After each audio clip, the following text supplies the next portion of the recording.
Hello.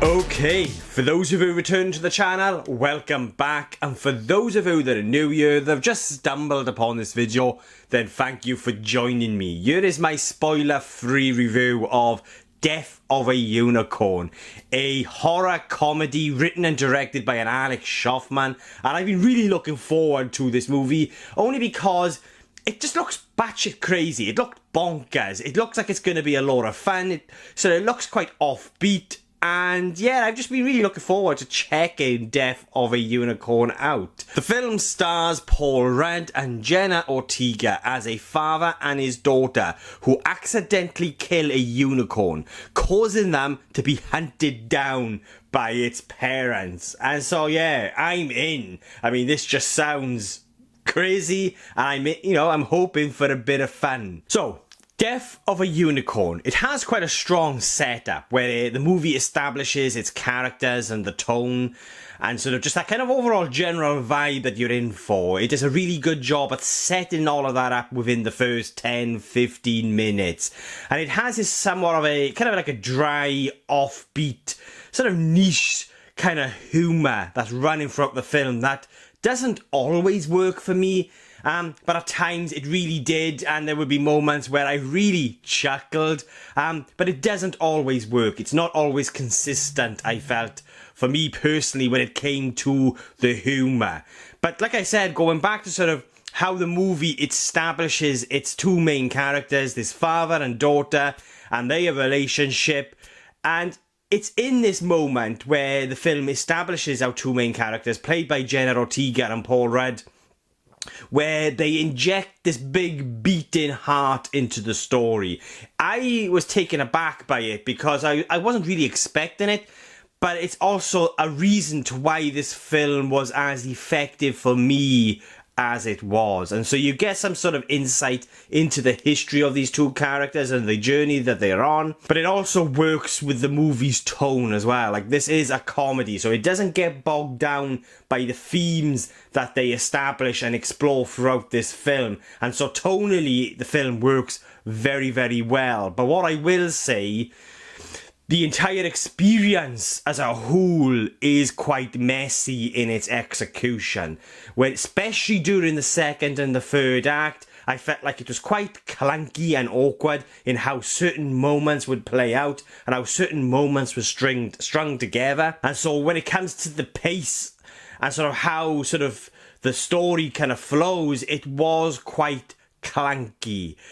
But it was an experience where I was always engaged. It was an experience where I had a hell of a lot of fun. I really enjoyed this movie. It's not perfect, there are issues with it, but I just couldn't help but be compelled by the story of our two main characters. Elliot, played by Poulter, and Ridley, played by Jenna Ortega. And Ridley, the name of the character, I personally think is one of many references to the Alien movies within this film that I absolutely dug. But that's what I mean by there is a hint of a nostalgia, of like an 80s horror nostalgia within this movie that I really liked. So I just want to touch on the themes again here, because it's always a pleasant surprise when you come into a movie like this. You know, it's a horror comedy. From the trailers, it looks batshit crazy, it looks bonkers. But when a movie like this does sort of explore very real human themes, it's always a pleasant surprise, because films like this can end up easily being just these kind of very weightless experiences with no sort of depth. And yeah, they're fun somewhat, but are very easily forgettable. And what they do very well here is really kind of explore these themes in a way that doesn't get bogged down by them. It fits in with the movie's tone, and I felt worked very well, even though the focus, they do somewhat lose focus of what they're exploring with sort of these characters' journeys, like the father and the daughter, and the themes that they are exploring around these characters. It does somewhat lose focus due to sort of the messiness within the execution of its story and how it plays out. It's always there. The pulse is always felt. And like I said, look, you know, at the end of the day, these movies are supposed to be fun. They're supposed to be entertaining, especially when you've got a crazy premise like this with unicorns in it. Do you know what I mean? I'm not expecting something, you know, emotionally traumatic, but you need something there, a layer there for you to somewhat care, at least emotionally to a degree, for these characters. And I think the film balances all of that very, very well. And so, for example, you know, you've got themes of neglecting your loved ones, morality, sacrificing one's integrity, or selling your soul even to the devil to get what you desire, even if that is to protect or look after the ones you love, exploiting something for greed, you know, exploiting or capitalizing on one's or something's suffering. You've got some real deep themes here that are present throughout that I just found that made this bonkers offbeat horror comedy an experience that had a weight to it, that had this big beating heart, and it is always felt there. And I felt like, as I've just said, I think they achieved that very well, and it never becomes tonally anyway uneven. I mean, tonally this movie worked very well, even though the humour doesn't always work. For me, tonally it's quite consistent, considering how I felt the story and sort of the execution of its narrative. I felt through the second and the third act was quite clanky and awkward. And yeah, I mean, you know, like I said, this is not like the deepest thing you're ever gonna watch, you know, but sort of what they do in you with our two main characters, Jenna Ortega and Paul Rudd, and just their performances as well. Their performances really aid sort of this story and sort of the journey that they're on throughout when it comes to the humour and when it comes to sort of the more sort of emotional beats of their story. Their performances help elevate that. Jenna Ortega here is fantastic, and Paul Rudd is just great at playing I mean, it sounds harsh, but he's just great at playing this kind of very vulnerable, almost kind of pathetic kind of character. And it's their story that kept me compelled throughout this entire experience, even though, like I said, it is a flawed experience. And there are moments where it is a little awkward. Like, you'll have certain moments when the horror is playing out and it's fun, but it's also kind of executed in a way that's quite clanky. Like, I love the scene where it's in the trailers where they're in this tunnel and you see the shadow of the unicorn. It's a hell of a lot of fun. It's a great scene, but it is somewhat awkward and clanky in how that moment plays out as well. It's sort of a moment that kind of conveys those kind of very silly, cheesy 80s fantasy vibes that I was talking about earlier on in the review. And you've got sort of the classic sound effects playing in the background, which I am adamant they've been drawn straight from Aliens. There's two sound effects, in fact, used within this movie that I think was from Aliens. Well, the tracker, definitely. There's so many references to Aliens and even Alien 3 in this movie that, as a big Alien fan, I absolutely dug. But just going back to the heart, it's the heart within this movie that kept me compelled, that kept me engaged throughout the story. And even though it is clunky in its execution, it all just pays off within the third act, within the climax. And what I mean by that is, no matter how clunky it gets, the pulse is always there. And it pays off within the movie's climax. For example, you know, there's a transition that happens, and I'm going to try and be as vague as possible here because this is a spoiler-free review. And hopefully for those of you that have seen the movie already will know what I'm talking about here. And it's a transition that happens when the characters go from being inside the house to outside the house. And it's a nighttime, daytime transition. And I just found it very jarring, like almost as if it was a reshoot or a completely different scene after something they'd already filmed, perhaps, or something. It just didn't, the transition really was jarring for me. And just from my own personal perspective, I think that is a scene that leads into the movie's climax, this moment. It's a scene that, even though it pays off emotionally, like it has an emotional punch to it, it does pull on the heartstrings gently, and a lot of that is down to the performances from Jenna Ortega and Paul Rudd, and just how the moment plays out. And it's also a moment that just filled me with joy, like I was overcome with joy. At the same time, I just felt like it's a moment that could have benefited from how the transition from night to day occurred within this moment. For example, I feel like this moment that I'm talking about should have been a sunrise. It should have been a moment based during dawn as the sun is rising. Because everything that happens within this scene, it just would have made sense. Instead, we get this kind of very jarring transition where we go from nighttime to day, and I get it, we've been in the house for so long that at some point it's going to become morning.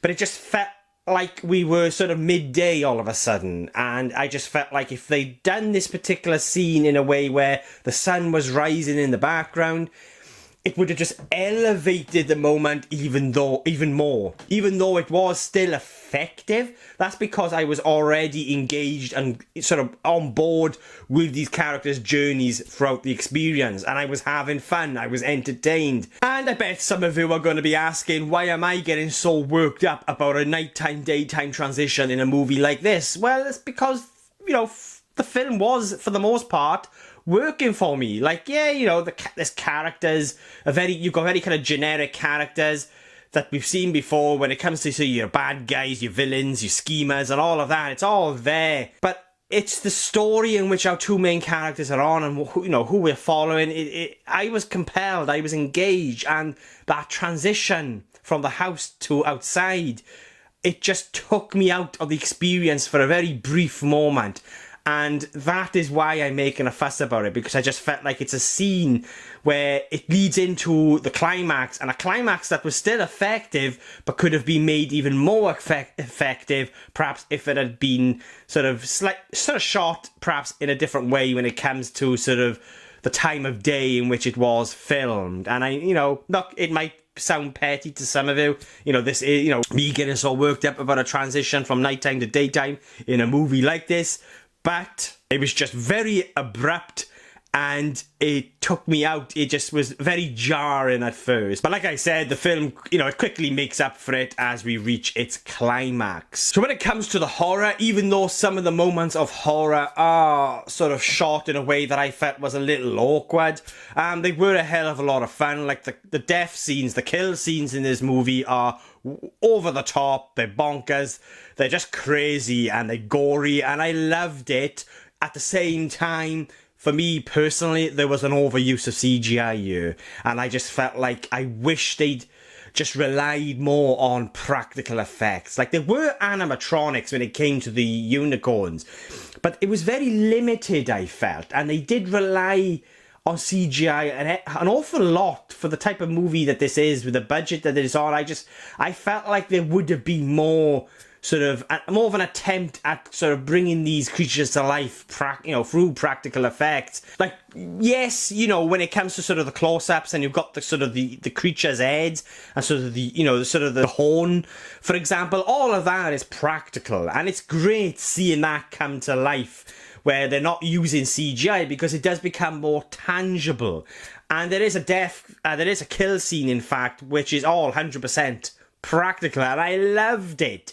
But I think most of the other kill scenes in this movie were all CGI'd. And I was sitting there thinking, yes, this is fun, it's entertaining, it's over the top, it's gory.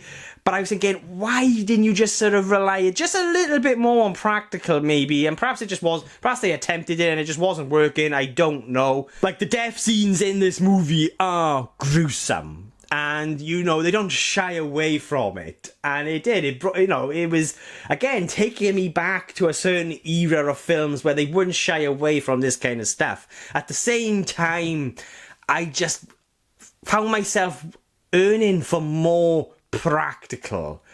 Especially considering the premise and sort of how bonkers this entire ride is. I just felt like we would have had just a little bit more. And I really dug the score throughout the film as well. It has this kind of electronic sound, this synth sound, which again kind of just sort of heightens those 80s fantasy vibes that I was getting, and I really dug it. In fact, there's a piece of music that's played during the climax that just sweeps you up within the moment. And just saying that out loud actually kind of makes me think, bloody, I never thought I'd be saying something like that in regards to a movie like this, but it just did work for me. But yeah, I really dug the music, but I found out afterwards, like, the score was done by a Dan Roma and a Giuseppe Greco. I think I've absolutely butchered that name there. You've got two composers, but originally I think John Carpenter was attached. And I can see why, because there are elements of John Carpenter within the score. And so I would have been really intrigued to see what John Carpenter was cooking up for this movie when it comes to the soundtrack. I fucking would have loved to have heard that. But yeah, for me, this film is not for everyone. You can kind of see that with the reactions so far, with the reviews and Rotten Tomatoes and all of that. It's not going to be for everyone, but this was fun. This was entertainment. And for me, it kind of has the makings of a cult classic. And that could just be me here. But it's, for example, it's quite offbeat, it's niche, it's a little bonkers, but it has this big beating heart with very human themes and messages that I felt was conveyed effectively. Even if it does get a little messy and clunky with its execution, it still has this kind of engaging story when it comes to our main two characters. And even if that focus of their story sometimes falters due to the clunkiness of how the narrative plays out, it still kept me engaged. I was still having fun. I was still being entertained. It's not gonna be for everyone, but I honestly think it's one of those movies that people may come to appreciate more as time goes on. It kind of had that feeling to it, because even though it's a flawed experience, it still somewhat works for what it is they're attempting to achieve here, or what they set out to achieve with Death of a Unicorn. I'll be honest, while watching this movie, it was quite an odd experience, because it was obvious when the film wasn't working, when the pace would stall, or sort of the momentum of the movie would stall during sort of the second and the third act with these characters. And yeah, there's aspects to our characters, like the schemers, the villains of the piece. It is quite generic, we've been there before, but it's this kind of story that they're exploring with the themes on top of it that I just found to be very effective. And just even though the humour doesn't always work, there are moments with the humour that I really appreciated, because it's right up my street. It's my kind of humour, yet I get that not everyone else is going to relate to the humour the same way as I did. And I just really was attracted to that kind of offbeat approach to the humour within this movie. I had fun. I was entertained. I even teared up during the climax, and the film left me with this sensation of joy, of just being overcome with joy, because I had such a good time with these characters and what it was that they were attempting to do with its story, with its themes. But it was just fun. It was an offbeat, crazy ride where, yeah, it's not perfect. This is not an experience which is always successful in what I felt like the director, the writer set out to achieve. It's not always successful. It is riddled with issues and flaws, but I just couldn't help but be immersed and have fun and be entertained. And even, this experience even pull on the heartstrings a little bit. So yeah, that's enough rambling from me. They are my thoughts on Death of a Unicorn, and I will be giving Death of a Unicorn